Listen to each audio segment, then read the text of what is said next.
Hello, welcome to the Sewing a Clutch Bag tutorial. Today we're going to be sewing the Ida clutch, and by doing so you're going to be learning a lot of really useful sewing techniques. I hope you enjoy it. So first of all, we're going to have a look at the pattern and all the different fabrics that you're going to need.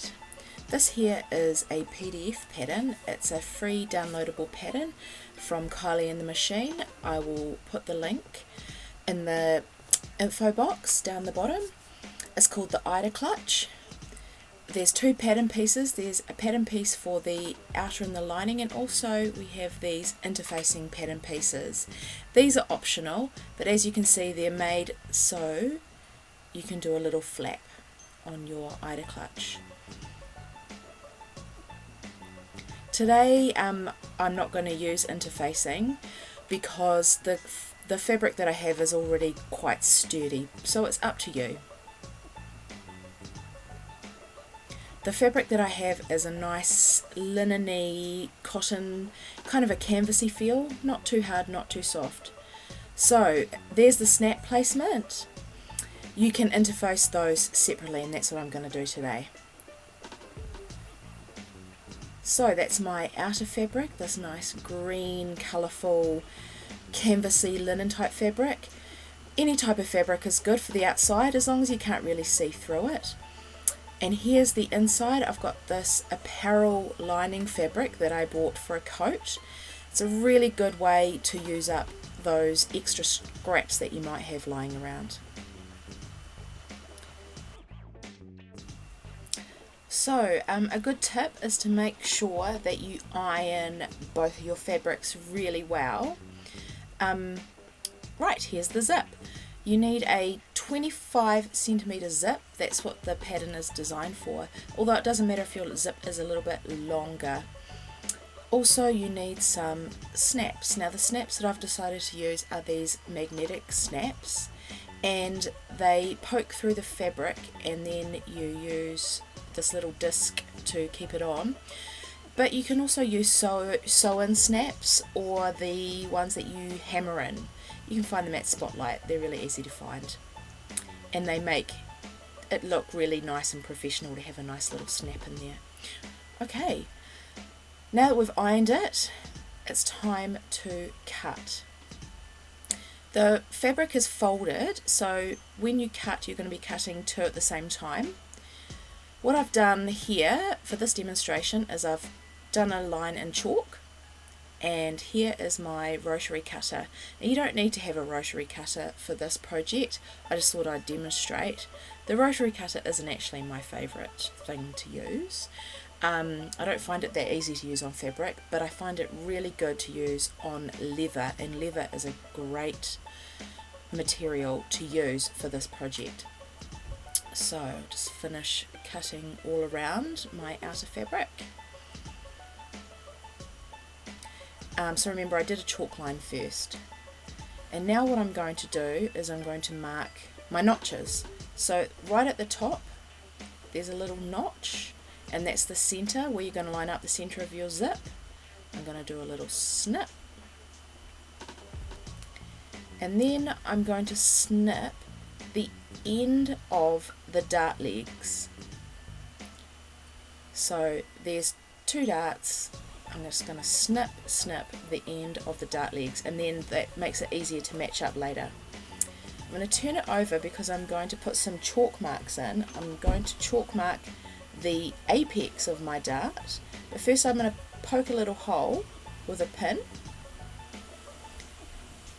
place it on my fabric, get my chalk, and I'm going to put a little chalk mark in that hole.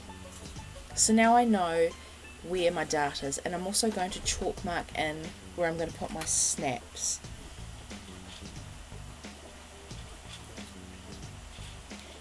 So that's my snap placement. And now I'm going to do the chalk marks on this side. Because my snaps are only going to go on one side, I only need to mark in the dart placement on this one. So I'm marking in the point or the apex of the dart, and snipping in the dart legs. Right, now it's time to cut my lining fabric. This time what I'm going to do is pin. So I'm going to put that nicely on my fabric. It's folded over, so I'm cutting through 2 pieces of fabric, a double layer, and I'm going to pin my pattern to the fabric, and I'm going to use my scissors to cut around. So these are my big fabric scissors. My daughter stole my little ones, so I don't normally use these big ones, but I couldn't find my little fabric scissors today. It's a good idea to have some nice sharp fabric scissors, and don't let your children use them. So now I'm snipping in at the dart legs and snipping in the top centre.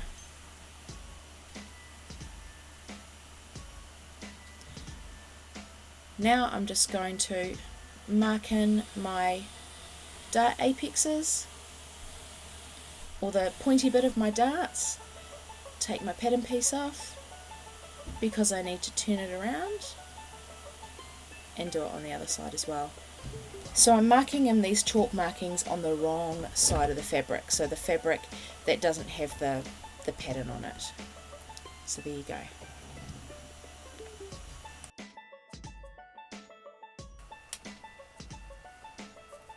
Now I'm just going to snip 2 squares of interfacing, and I'm going to iron those on to the wrong side of my outer pieces where my snaps are going to go. So I put those 2 chalk marks on before, and I'm going to place that little square of interfacing over those chalk marks and iron them on. Then I'm going to go back, get my chalk, put those little dots on there again. Even though the snap is going to be on the front of the fabric, I'm going to do all my holes from the back. Trial and error, I figured out it's easy to go from the back. So I've just lined my snap up, and I'm using my seam ripper to make a little hole and then another little hole where I want my snap to be, where those snap posts line up.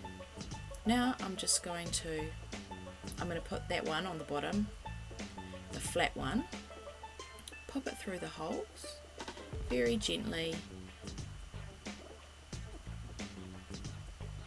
and just see it. Didn't do a very good job of videoing that bit.